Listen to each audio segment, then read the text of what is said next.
Hey, I'm Chris Cuomo. It's a big Monday. We're live, so what do you say? Let's get after it.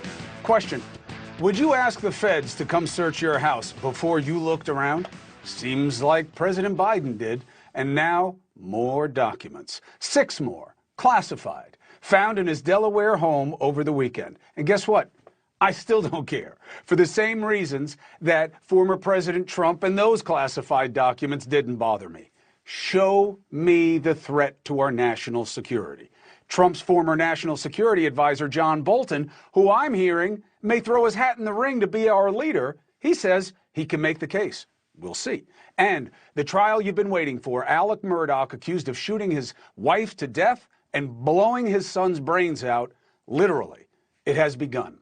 Jury selection started today. We've got one of the key players who was in the courtroom. Plus, did the prosecution make a mistake that could really make a difference for the defense? Key evidence that the defense is trying to keep out of the case and why they might succeed. Then, look, it's not about judgment, but be honest. You probably know someone, if it's not you yourself, who uses some kind of recreational drug. Weed, Molly, cocaine, Adderall, whatever. You need to watch our segment tonight on how to keep yourself or your loved ones from dying of a fentanyl-laced drug overdose. They are everywhere, as are the fatalities. And as always, this is your show. I want you to have your say. So, 1-844-968-7720. Let's get after it. But first, some food for thought. George Santos, everywhere this weekend, especially on Saturday Night Live. You see this? And I'm proud to be the first African-American quarterback to ever dunk a football. Just look at the stats. I completed 36 of 25 passes for 300 yards and 600 yards. I had 12 touchdowns, 17 rebounds, and 10 RBI. Well, I didn't do drag in Brazil. What's that, George? I was just saying I didn't do drag in Brazil under the name Quitada da Vache. Hello, sorry I'm late.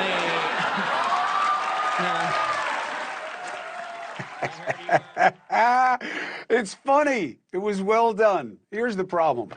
The joke is on us, not Santos. Look, he's the poster child for our two-party poison politics.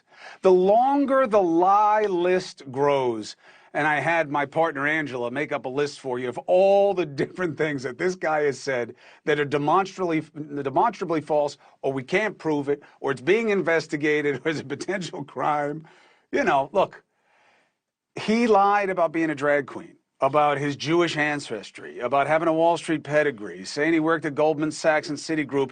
He didn't. Claiming he attended Horace Mann Prep School. He graduated summa cum laude from Baruch College. Turns out he graduated the radio stu laude. He didn't even graduate. Lying about a master's degree in international business at NYU. Saying his mother died in the South Tower on 9/11. She hadn't been in the U.S. since 1999. Claiming he made $750 grand and up to $10 million in dividends between 2021 and 2022 through a company he founded, but reported making only $55 grand in his 2020 campaign for Congress. He didn't report he received payments as recently as April 21st from a Florida-based company that he used to work for, which was accused by the SEC of a Ponzi scheme. He said he made money brokering luxury purchases for wealthy clients, like a $20 million yacht. He can't give a client list. Claims he owns real estate and $1 million apartment in Brazil, and his family owned 13 properties. And then he said he didn't own any real estate, lived with his sister in Queens, where she faces eviction charges. Criminal background in Brazil. He charged with check fraud in 2008, allegedly stealing a man's checkbook, using it to make fraudulent purchases. Brazilian prosecutors announced that they would reopen the case. Claiming he founded and opened an animal rescue charity called Friends of Pets United. No IRS documents to back it up. Changed his story to say he only campaigned for the charity. Helped find foster homes for the animals. And you heard the story about the veteran, right? His dog died while he says he was waiting for Santos to help. Look, I'm exhausted. I'm exhausted, and there will be more. But it's just, it's just reinforcing the same point that I made in the beginning with Santos. This is who and what we get, because all that matters is the seat, okay? The GOP is not going to kick him out because they need the seat.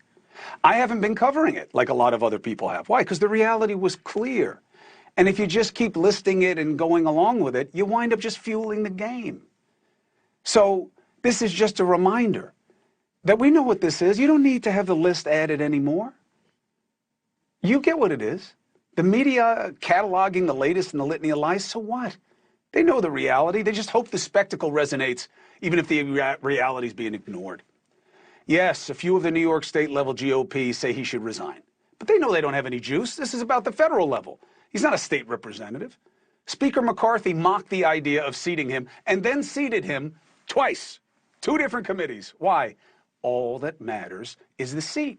The Democrats say, what about principle? This is about principle. The only principle that matters in a zero-sum, 2-party system. Advantage. The only ethics are situational ethics. What works in the instant case for the side in question. That's it. And I'm not being cynical. I'm being practical. You want due process. For you, not for me. Truth matters when it damages the opposition. Compromise matters when you're in the minority. Integrity matters when the other side has a Santos. If Trump were a Democrat, you don't think the right would have had the same day as the left? Character counts would be echoing across all the righty ranks. And you know it.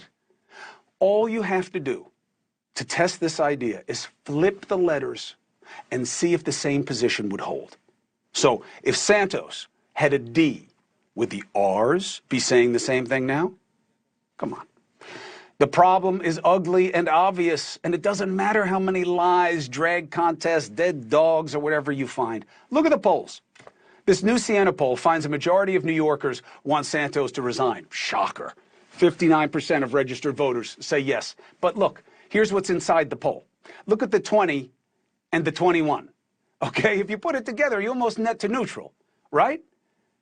That many have no opinion on whether a guy like this should resign. You talk about disaffection. Hello, party problem. Even among GOP, you see the death of anything but tribal advantage. Move the prompter and put up more numbers. Even a plurality of Republicans in New York say he should resign. 49% say yes. It's not 99. 26 say no, 25 say no opinion. Once again, you're 50-50. Why? Look, it doesn't matter that he breaks every rule that they're used to. It doesn't matter that he makes Trump look normalish. The standard is, if he's one of ours, he stays. If it's not a felony and a conviction, it's fine. So don't be surprised. Don't be dismayed. But don't be played either. Be a free agent.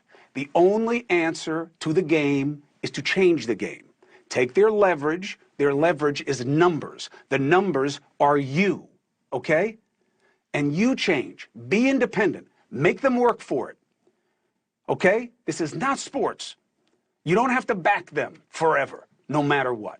We can do better.